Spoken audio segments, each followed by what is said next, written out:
A very warm welcome back to South Africa tonight, and news from the business desk, and we're focusing on the cost of getting quality healthcare has been on the rise over the last few years. Like other industries, it has grappled with higher inflation, power cuts and the constrained budgets of consumers.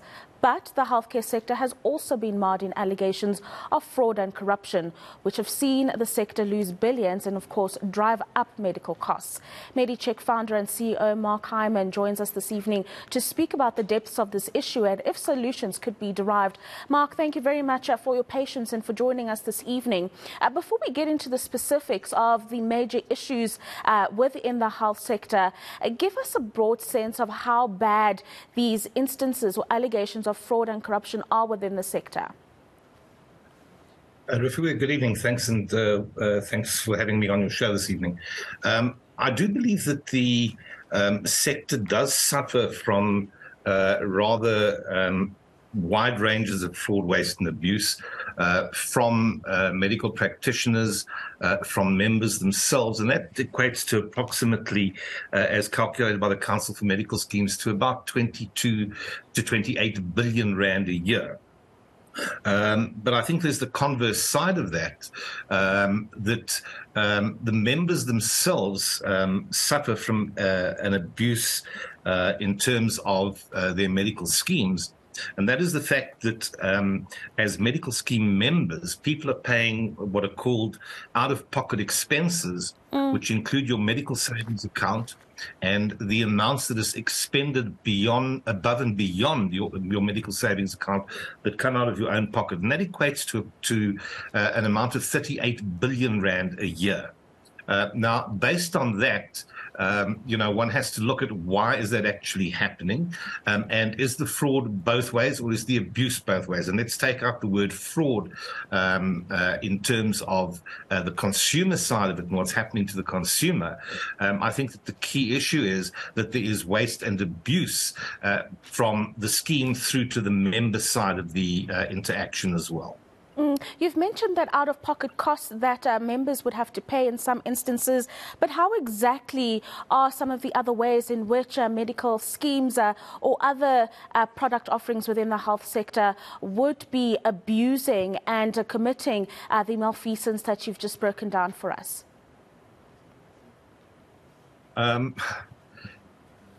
Okay, so I think that it's a lack of transparency.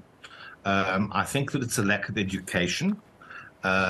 Transparency from scheme to member, and the converse in terms of transparency. The education side of it comes in and to the situation that the brokerage system that operates within the medical scheme environment.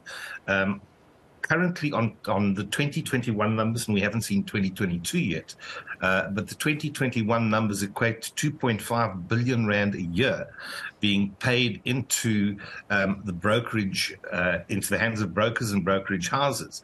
Now, if you take any one single organization that has a large employer group of 5,000 members, that broker or brokerage house will be earning 7.2 million rand a year. And it's impossible for one individual or even for a company, for that matter, to service effectively their members and to guide them in terms not only of the Medical Schemes Act, but at the same time in terms of the schemes, of the rules of the scheme itself. And those, unfortunately, are not terribly transparent to the consumer. And that, to a large extent, leads to this conflagration of fraud, waste and abuse across both sectors, member to scheme and scheme to member. And it equates to very much the same value. And I think that we're looking at a value between the two. We take the fraud, waste and abuse, which the Council for Medical Schemes estimated, let's say, 28 billion, and you add the members' out-of-pocket expense. Granted, there are expenses that will come directly from the member's pocket, which is normal from their medical savings account. But let's add a further 28, you're looking at 67 billion that is coming out of the consumer pocket and from the fraud element. So you're looking at a vast sum of money that, if that could be controlled, your cost of medical aid and the costs of servicing at this point in time the private sector could be radically reduced. And we see this on a daily basis, that there's very little education and transparency between scheme and member scheme.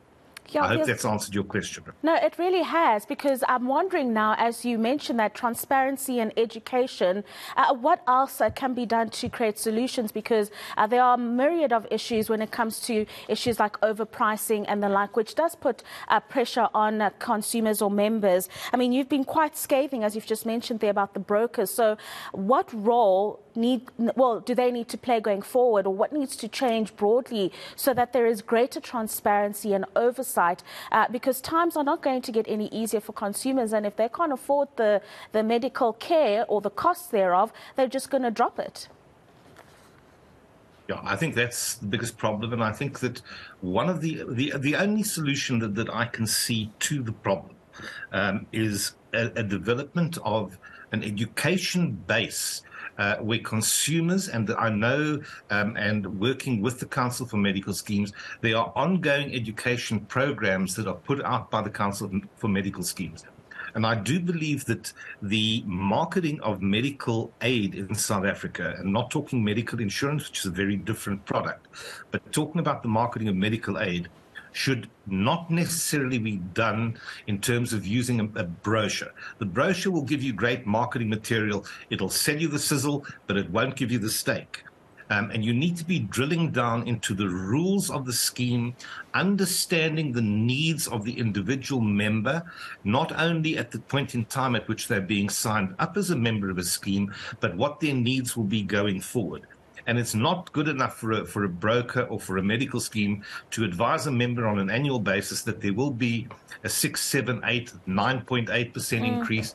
There'll be an increase in October. There'll be an increase in April, without actually engaging that particular member to say, what are your needs? Get an understanding of the member's health care at that point in time and work forward based on that as to what his needs will be going forward into the future. And that will eradicate, to a large extent, this difficulty that schemes are faced with in terms of fraud. Fraud will always be there. Fraud exists.